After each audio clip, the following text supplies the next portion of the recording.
Hello mga kalingap, pa-support po, Richel TV. Ayan, thank you po mga kalingap. Thank you po.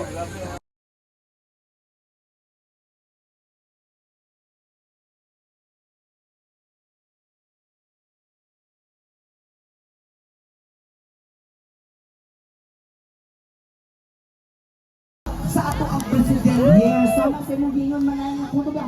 Hangtod alas 12, bag sa itong mga katawan sa itong mga higala na naadili karon.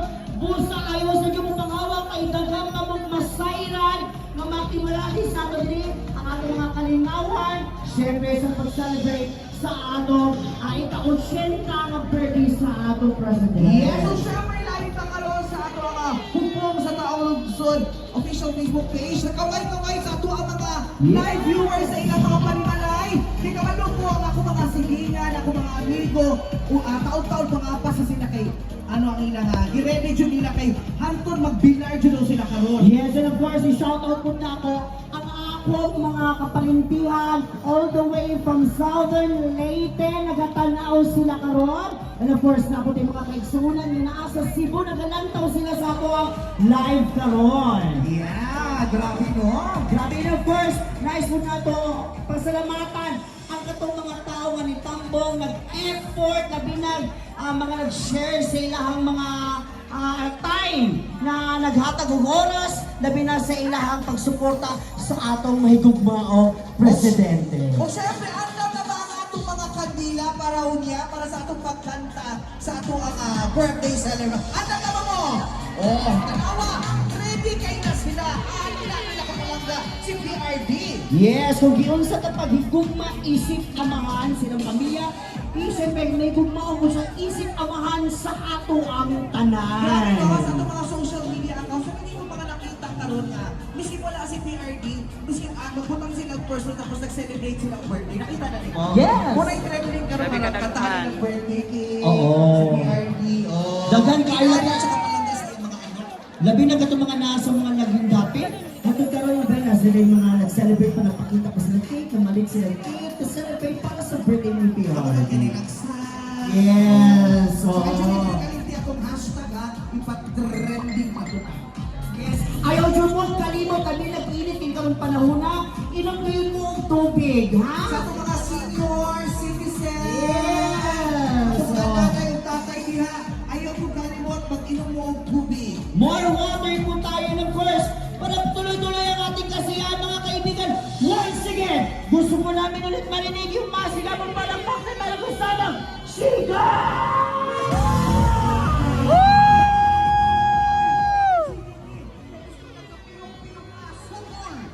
Yes, oo. Labi na ito mga tao mga nasa ilang hello sa Yes,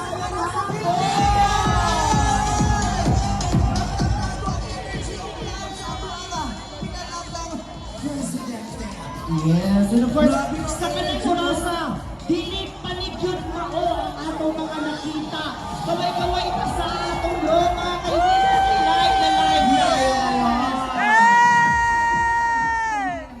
Grabe yes. This is once in a lifetime lang, Julie. Imagine mo, wala kang birthday celebrant. Pero grabe, buong Pilipinas, pati buong mundo, nag-celebrate sa ako ang pinalanggang Presidente Rodrigo Duterte. Yes, oo. Asay sa... Imagine mo ha, more than 80 cities, Correct! municipalities and provinces naki-celebrate karon. This is grabe, this is history. And of course, dili na kay Ochinta, more than 80 cities, municipalities, and provinces man ay naapuntay more than 20 countries all around the world!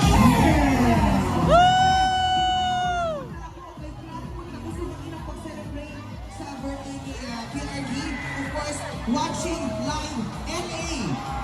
Yes, Yes, Ramos Tanawa! Tanawa itong mga higala! Unsa kataas ang ilang energy!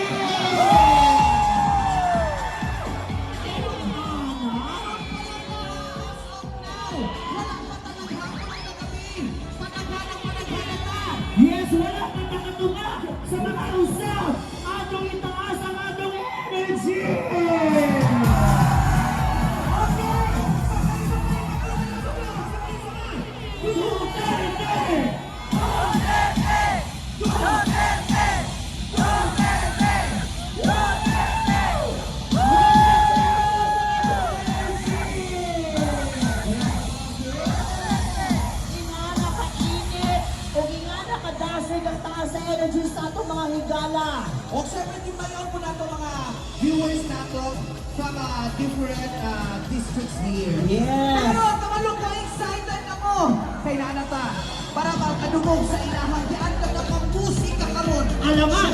Para sa atong pinalanggang Presidente Rodrigo Roa Duterte. Please welcome Mayor!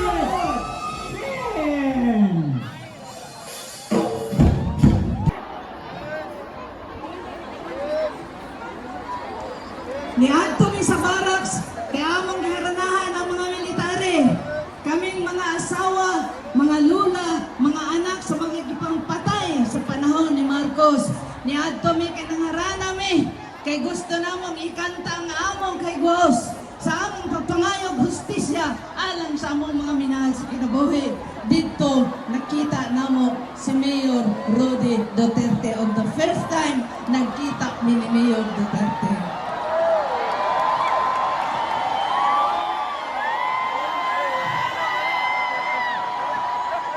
Duterte! Duterte! Duterte! Duterte! Duterte!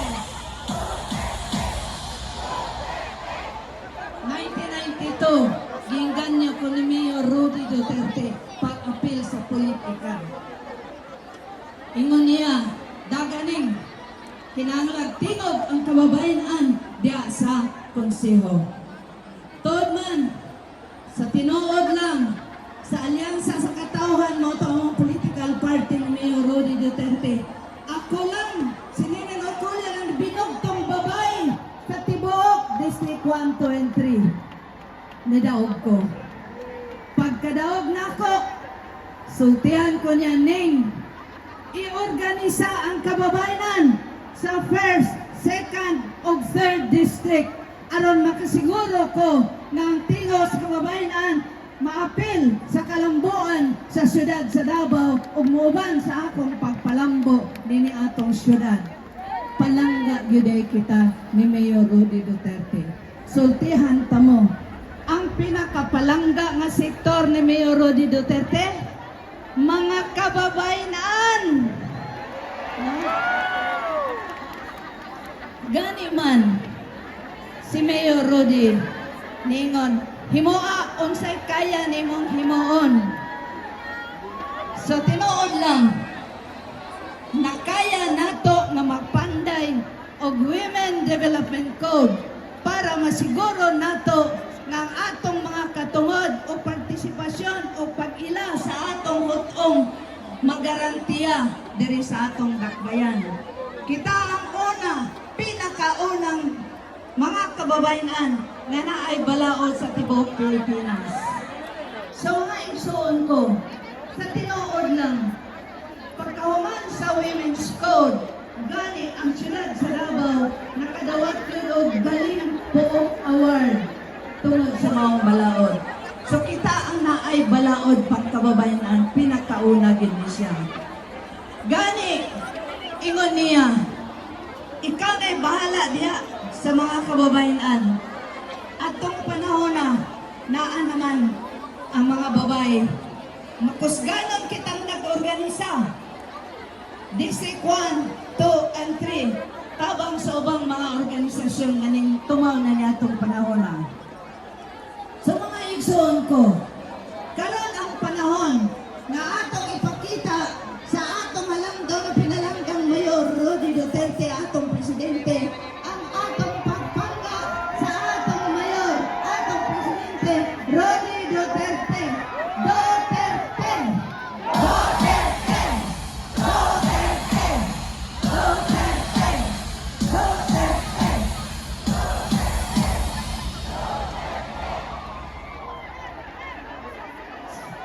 Isa sa among selebrasyon sa una sa International Women's Day nato'y program diya sa Rizal Park, no? Unya siya ang among guest speaker, siya man ang mayor. Pamilya pamilya, kinahanglan lang nga tagan kitang boses nini atong gobyerno. Mao kana ang pangandoy sa atong Mayor Rodi Duterte. Maman galing dinhi sa atong dakwayan sa Davao ang mga kababayan o kalalakinhan. Pariha kita tanan ug katungod. Kita nakabenepisyo sa tanan nga mga hinatag hinabang sa gobyerno. So again, atong pasalamatan, duyugan nato ang atong presidente sa iyang pagsaulog sa iyang 80 ka adlaw. O kung naminaw man karon ang atong halangdong presidente, Mayor Rodi Duterte. Mayor, kaming mga kababayan sa tibuok siyudad sa Davao, mumarcha kami para sa imong kausa o sa kausa natong mga Pilipino. Mabuhay si Mayor Rodi Duterte, ang atong presidente. Daghang salamat. Daghan kaayong salamat sa magpakitang paghigugmang kalingon gikan sa pusong sa kababaihan. Yes, tingin ako ma-imagine sano ka ng kusino imong bana sa imong atubangan. Ang sakit ana ba no? Para sa isa ka asawa. O pagsukit ko nila, syempre ang isa ka giuna jud ni Tatay Digong na pabuhat na organization para sa mga kababaihan. Okay? So, sabi nga nila, kung sa bahay pa, happy wife, happy life. Happy mommy, happy life. Happy na mama, happy life. Maunang si Tatay Digong, nagpapili, dako o respetar, dako o pagmahal para sa kababaihan. Kita mismo din sa Mindanao, sa atong dakbayan, saksi kung usa si Tatay Digong, kadako yung pagmahal ang pagrespetar sa kababaihan. Karon, paminawan na ito sa atong mga kababaihan! Ang kababaihan! Daghang salamat, karon. Correct, bisa na bakaha ang mga balay, no? So, kailangan mabili ang mga mama. Ang mama may mabili sa balay. Anyway, ladies and gentlemen, kami po ay namimigay ng tubig. Huwag naman po natin itapon. Pasa-pasa lang tayo hanggang sa likod, okay? May mga tubig po ibinabigay. May mga tubig inapahatag from here. Padulong ito. So please, kung nakakuha na kong isa, ipasa-pasa lang. Naapay mo ako. So ayaw pagkuha. Waon ako 5. Pili. Isa-isa lang ka, okay? So, hanggang dito sa tumoy. Palihugan eh. Dili inapay, please. And right now, kanina si Ma'am Nene. Karon, ladies and gentlemen, please welcome ang atong Deputy Mayor sa mga Pitong Maranao, Mr. Randy Usman.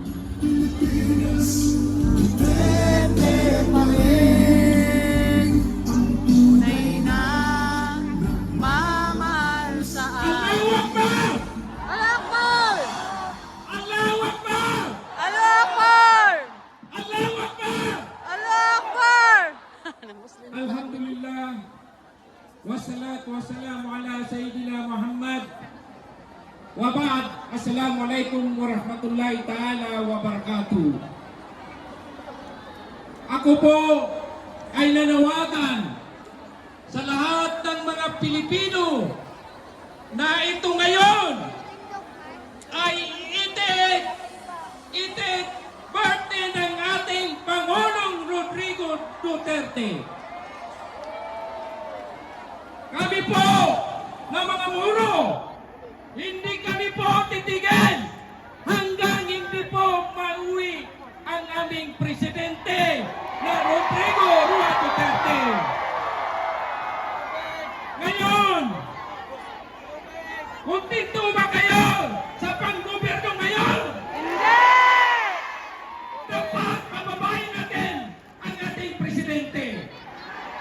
Bakit ginawa niya ito sa ating presidente na Rodrigo Duterte na kinulong niya doon sa ibang bansa? Wala bang tiwala dito sa ating judiciary? Wala bang tiwala? Kaya ngayon, magkaisa po tayo na manindigan na paalisin natin ang ating presidente.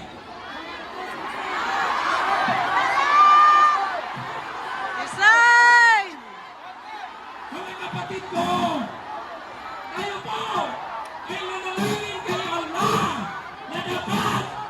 ipabalik ang ating presidenteng Rodrigo Roa Duterte.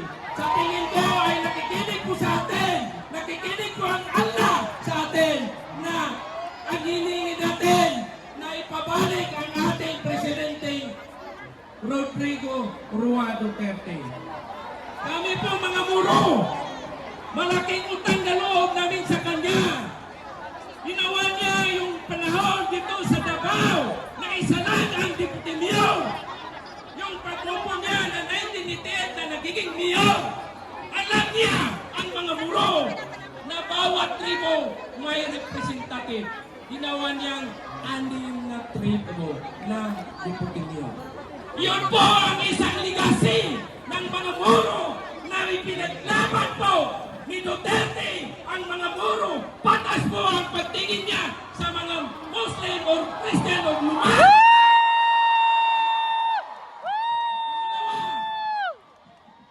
Bago siya mahalal na presidente, nagsabi siya sa mga bangsamuro.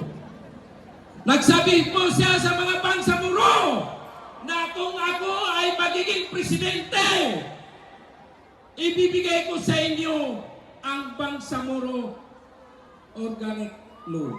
Pipirmahan ko yan kahit makulong ako. Yung nakaupo po siya, kahit sabi niya, makulong ako ay pipirmahan ko, ibibigay ko sa inyo para may peace ang Bangsamoro. Ngayon, nanawagan po ako sa mga bangsamuro. Oras natin ngayon. Hindi ibig sabihin na magbabayad tayo ng utang na loob. Nagbigay siya sa atin para sa lahat ng mga muro na nakikinabang sa lahat dito sa Pilipinas. Yung nakaupo po siya ng presidente, nag-appoint po siya ng mga department head, mga Supreme Court, Department of Justice na 35 na mga muro.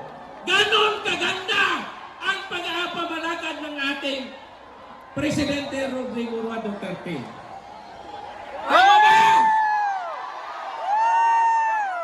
Ngayon, nararamdaman ninyo ba may in-appoint pa ang gobyerno ng mga muro? Dalawa lang siguro. I-compare ninyo sa 35 na mga muro na gi-appoint sa ating President Rodrigo Duterte. Mga kaibigan, mga kapatid ko na mga muro, ngayon, nakikiusap po ako. Silent is no option. Lalabas na tayo. Pakita natin na hindi tayo kontento sa administrasyon ngayon ni Marcos. Ninakaw niya ang General Appropriation Act. Alam niyo ito. Pero ngayon, ninakaw. Bakit ninakaw? Wala pang isang taong 2 buwan lang. Naubos na ng 65% yung General Appropriation Act ng Budget 2025. Paano mag-sustain yung 35% sa 10 months? Saan na tayo kukuha ng pera? Mangutang naman tayo ulit. Binibinta tayo. Kaya ngayon, gising na kayo mga Pilipino. Tama ba? Yes! Ngayon po, tinatawagan po namin ang lahat ng sambayan ng Pilipino. Lalabas na po kayo! Hindi tayo kontento sa panggobyerno. Hindi po tayo may pag-asa pa. Wala po tayong pag-asa. Dapat paalisin natin ngayon siya. Patay. Patay. Sa akin, kontento na kami na ang ating Pangulong Rodrigo Roa Duterte, yung pamamahala niya. Kasi kaya nga natin ipa-extend yung oras. Pero sila, kaya nagkaganito tayo kasi may personal interest sila. Hindi sila alis ng gobyerno. Matatandaan ninyo yung tatay niya. Nag-declare siya ng martial law para manatili siyang presidente sa 20 years. 3 taon na! Ano ang may pakita niya na project dito sa Pilipinas? 3 taon na! Wala! Puro kapal ng mukha! Puro ayuda! Paano masustain yung ekonomiya natin? Paano tayo nanahog? Paano masinso ang Pilipinas? Kung hindi talaga alisin yung congressman yan na Tambaluslos, siya ang nakasira sa ating panggobyerno. Ito lang ang sa inyo, mga kapatid ko. Alisin natin sila. Walang mukha. Wala silang karapat ng mga korupsyon dito sa ating Pilipinas. Manawagan tayo kasi ito ang pinaka-historical sa ating Presidente Rodrigo Duterte. Hindi lang sa Pilipinas, kundi buong mundo na nag-rally dito para lang sa kapayapaan sa ating Pilipinas. Ibig sabihin, ang nagawa ng ating Presidente Duterte ay pinakamaganda. Kasi kung hindi maganda, pati sa Netherlands nagrarally sila doon. Di ba? Sa Amerika, nagrarally sila doon. Naiingi nila na ibalik sa Pilipinas ang ating Presidente Rodrigo Duterte. Tama ba? Papayag ba kayo na magiging Presidente ang ating Rodrigo Duterte ibalik sa Pilipinas? Kaya ngayon, mga kapatid ko, mga kaibigan ko, mga kasamahan ko sa negosyo, ngayon, oras natin ngayon, lalabas muna tayo hanggang hindi mapaalis natin ang presidenteng ganapan na ngayon ng korupsyon. Walang hiya. Tayo po ay mahiya tayo. Kami po ay ordinaryong tao. Mahiya nga ako na magpirma ng hindi maganda. Iyon sila. Dahil sa may personal interest sila. May iniisip sila na mayroon pa silang i-extend na term. Hindi papayag po ang Pilipino. Kaya po tayo, nanawagan po ako sa lahat na nakikinig. Lalabas na po tayo dito sa Kali. Suportahan natin ang panawagan natin, magkakaisa po tayo. Tama ba? Tama! Kasi, i-compare ninyo na first time in history na ang ating President Ruan